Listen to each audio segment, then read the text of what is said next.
Hi everyone. അമിതവണ്ണം anti inflammatory diets follow ചെയ്യുന്നതിലൂടെ എങ്ങനെ കുറയ്ക്കാമെന്ന് നമുക്ക് നോക്കാം.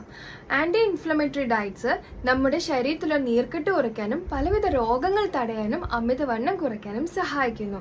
നമ്മുടെ ശരീരത്ത് വളരെ സ്ലോലി ഉണ്ടാകുന്ന ക്രോണിക് ഇൻഫ്ലമേഷൻസ്, അമിതവണ്ണം, ഹൃദ്രോഗം, പ്രമേഹം പോലുള്ള പലവിധ രോഗങ്ങൾ ഉണ്ടാക്കാൻ കാരണമാകുന്നു. ഇത്തരം ക്രോണിക് ഇൻഫ്ലമേഷൻ നമ്മുടെ ശരീരത്തിൽ ഉണ്ടാകുന്നത് അമിതമായിട്ടുള്ള സ്ട്രെസ് കാരണം, ഉറക്കക്കുറവ് കാരണം, പലവിധം ഇൻഫ്ലമേഷൻസ് ഉണ്ടാക്കുന്ന ആഹാര രീതി ലൈക്ക് റെഡ് മീറ്റ്സിന്റെ ഉപയോഗം, അമിതമായിട്ടുള്ള മധുര പലഹാരങ്ങളുടെ ഉപയോഗം, ബേക്കറി ഫുഡ്സ്, പ്രോസസ്ഡ് ആയിട്ടുള്ള പാക്കറ്റ് ഫുഡ്സ്, ഗ്രിൽഡ് ആയിട്ടുള്ള ഫുഡ്സ് കഴിക്കുക, അതുപോലെ ട്രാൻസ്ഫാറ്റ് അടങ്ങിയ ഭക്ഷണം കഴിക്കുക, കോള പോലുള്ള സോഫ്റ്റ് ഡ്രിങ്ക്സിന്റെ അമിത ഉപയോഗങ്ങൾ തന്നെയാണ്.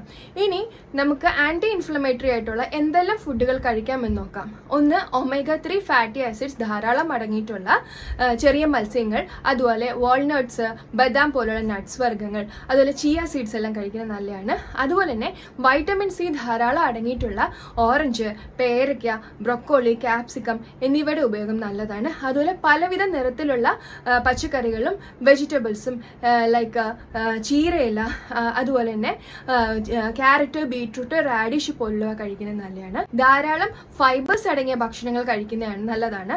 അതുപോലെ തന്നെ നമ്മൾ എണ്ണയുടെ ഉപയോഗം മാക്സിമം കുറച്ചുകൊണ്ട് സാലഡ് ഫോമിലോ അല്ലെങ്കിൽ വേവിച്ചോ ഭക്ഷണങ്ങൾ കഴിക്കുന്നത് എന്തുകൊണ്ട് നല്ലതാണ്. അതുപോലെ പ്രോപ്പറായിട്ട് ഹൈഡ്രേഷൻ, അതായത് ഒരു ദിവസം 3 ലിറ്ററോളം വെള്ളം കുടിക്കുന്നത് എന്തുകൊണ്ട് നല്ലതാണ്. സോ ഈ ഒരു ഇൻഫർമേഷൻ എല്ലാവർക്കായിട്ട് ഷെയർ ചെയ്യുക.